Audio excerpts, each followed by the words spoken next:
Tyreek Hill's chances of becoming the highest-paid receiver in the NFL this offseason may be on hold at the moment due to off-field issues, but perhaps the Chiefs had some reservations about giving Hill that status before those issues became known to the public. Hill, who is coming off a career season of 87 catches for 1,479 yards and 12 touchdowns in 2018, is eligible this offseason for the first contract extension of his NFL career. Chiefs general manager Brett Veach expressed interest in making that happen when speaking to reporters back in February, while reports from the NFL Network in early March suggested work had begun on an extension that could put Hill at the top of the list of highest-paid receivers when it gets completed. But two pieces of information to surface over the last 24 hours suggest the Chiefs recently had some reservation about giving Hill such a contract, possibly due in part to questions about his life away from the field. The primary two off-field stories to surface regarding Hill in recent years were his well-documented domestic violence case while in college at Oklahoma State and the reported investigation by local authorities and the Kansas Department for Children and Families into two alleged incidents that recently occurred at his residence in Overland Park, Kansas.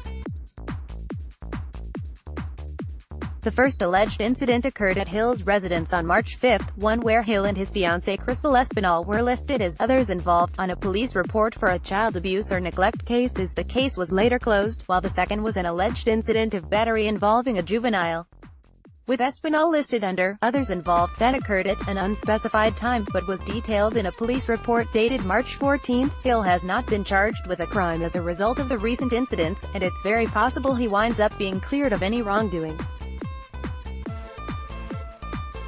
But his long-term contractual status with the team will remain up in the air as long as the investigation is in progress, which may have also been the case before the investigation began, according to senior NFL reporter Charles Robinson of Yahoo Sports.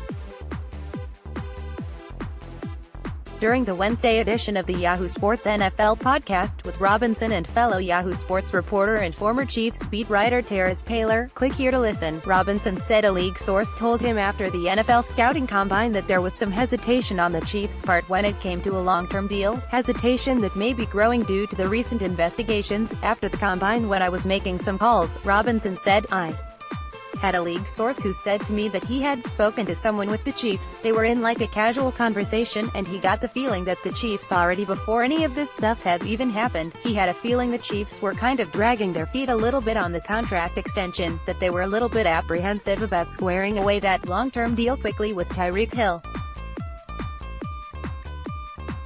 And I asked, why is that? Why would they be dragging their feet? He just said, look man, there's some red flags in his personal life that the Chiefs appear to be a little bit nervous about, and then literally within days the news comes out. But he texted me almost immediately and said, okay, now you're starting to understand maybe what they're a little apprehensive about. Paylor responded by commenting that the Chiefs were showing interest in receivers during the combine, and that it might not have been for depth purposes as he originally assumed. I thought it was interesting at the combine. Remember I told you I'd heard the Chiefs were sniffing around on receivers, Paylor said. I thought it was just because it was just Tyreek and Sammy Watkins. Clearly they were sniffing around on receivers just in case. Then came this tweet Thursday morning from Jay Glazer of The Athletic. Glazer reports of some doubt on the Chiefs' end of getting Hill signed to a long-term deal, then added that Hill's name was possibly being thrown around in trade talks when free agency got underway on March 13. From Jay Glazer on Tyreek Hill, https://t.co/908roofspick.twitter.com/philkplus, The Athletic NFL, at The Athletic NFL, March 21, 2019. It should be noted that the Chiefs have said publicly regarding Hill in recent weeks doesn't quite jibe with these reports.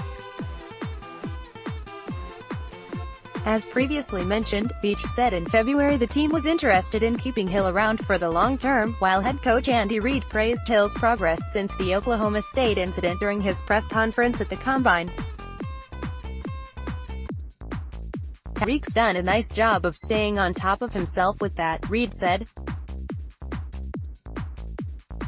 Do we communicate with him? Yes, and we have things set up for him if there's issues, but he's been phenomenal. Every team has that, but it gives you confidence in human beings that they can make a change when they put their mind to it and do things the right way. Of course, those comments don't necessarily reflect what the Chiefs may have been thinking behind the scenes.